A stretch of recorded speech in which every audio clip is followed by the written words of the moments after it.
What's up, guys, and welcome back. I'm Mike. And I'm Brit. And today we'll be going over a cost comparison between owning our previous home and renting the apartment we're currently living in. So Brit and I have been in many different living situations. We've rented a townhome, we've rented 3 different apartments, and we've also rented a condo on the beach, and we also owned a home of our own, which was the space we just came from before moving here. And we're both shocked at how expensive rental prices have gotten since the last time we were renting. The same apartment we were paying $1,250 a month for, not even 2 years ago, the exact same one now costs $1,450 a month. The $200 increase, or a 16% increase in 2 years. New construction apartments cost even more. The unit we're renting right now costs $1,559 a month, and that's not even the most expensive unit in our building. I think the most expensive is somewhere around $2,500. And we're not even living anywhere crazy expensive like LA or New York City. We're just living in the suburbs of Atlanta. So we thought it would be interesting to compare our monthly expenses from the home we just moved from versus our monthly expenses of the apartment we're currently in. That way, if any of you are curious about the cost difference between renting and owning, hopefully you'll be able to gain maybe a little bit of knowledge just from Brittany's and my experience. The numbers may actually surprise you. So the first set of expenses that we're going to go over did not change from moving from our house to our apartment, and those were food, health insurance, auto insurance, life insurance, our phone bills, haircuts, our fund money that we budget every month, medical, and car repairs. A side thing that we do and budget for is investing. We don't consider it really like an expense, but we do budget our monthly take-home pay for that.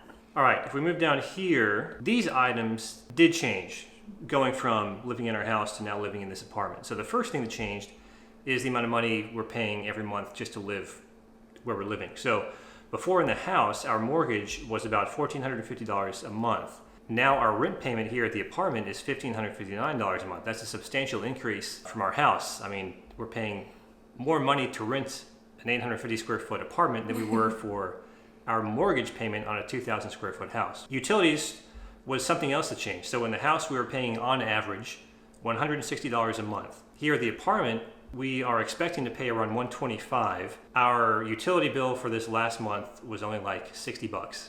It was very, very nice. But we do expect this to go up during the summer months and the winter months. Gasoline is something else we'll be paying less for. In the house we lived in, we were paying $180 a month because we lived further away from Brittany's work, and we also lived further away from where I was meeting a lot of my clients. So $180 a month for the house. We are expecting to pay about $110 per month now, maybe even less than that. And our internet bill changed as well. It went from $115 to $75, which was really nice. Yeah, that's interesting because we're basically paying for the same speed. I think one of the reasons we're paying less here is because we're in a pretty developed area.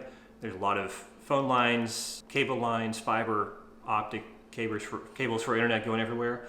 Whereas where we were living before, the internet company had to piggyback off of the city's infrastructure. Also, auto insurance was $150 a month. We expect it to be $140 a month just because we'll be driving less. So gym is an expense that actually went up. So at the house, we were paying $0 for a gym because there were not any nice gyms nearby. And here at the apartment, there's a really nice big gym just down the street that we're paying $30 a month for on average. The next thing is house miscellaneous. Now this is a category we don't have at all in the apartment. On average, during the time we owned our house, we were paying about $256 per month. And the way Brittany and I got this number is we basically just added up all of our expenses for our house miscellaneous category over the entire time period we lived there and divided by the number of months we were living there. So house miscellaneous, what this includes is mowing the lawn. We paid somebody else to mow the lawn because we didn't have a lawnmower and we didn't really feel it was worth it financially for us to get one and then spend the time mowing it ourselves. Lawn care, this is like treating the lawn. Keeping weeds from growing in the lawn. Yeah. Pest control was $85 every time they came out. So something important to mention, we didn't get our lawn mowed every month, like in the wintertime it didn't need to be mowed. However, in the summertime, there were some months in the summer we had to mow it twice. Yeah. So, and also like the lawn care, our lawn care company didn't come out and spray every month, but it was $45 every time they did come out and spray.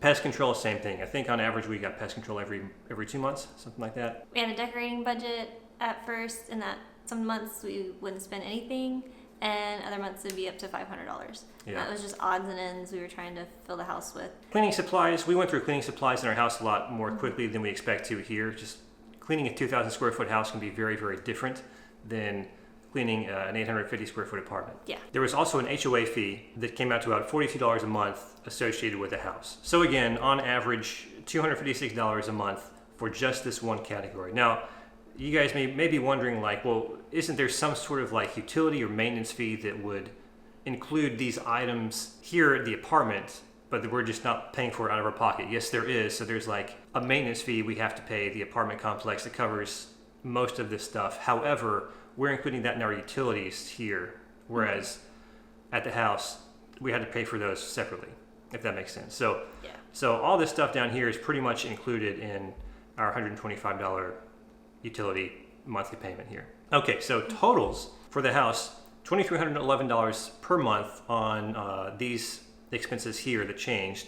In the apartment, $2,039 per month. The winner financially, at least on paper, is the apartment. Right. We are saving $272 per month on paper living here than we were paying at the house. However, that's not including the principal payment that went into our mortgage.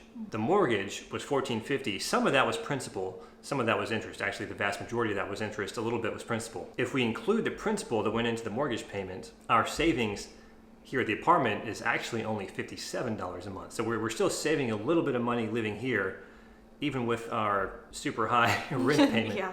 But we're not technically saving this much money. The thing about principal when you're paying a mortgage payment is it's part of your mortgage payment. It's kind of like a forced savings. Let's just say out of this $1,450 a month that we're paying for our house, $200 of that went toward paying down the mortgage. So it's basically like us paying $200 into a savings account that we can't touch until we sell the house.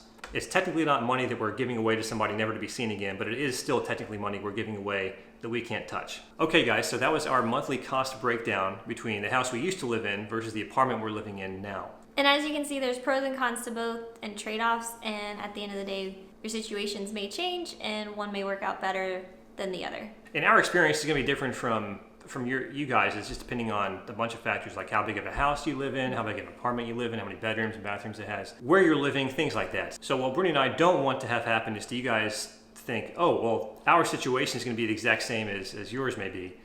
But we're hoping that this may shed some light on just the whole renting versus owning discussion that seems to be going on all the time.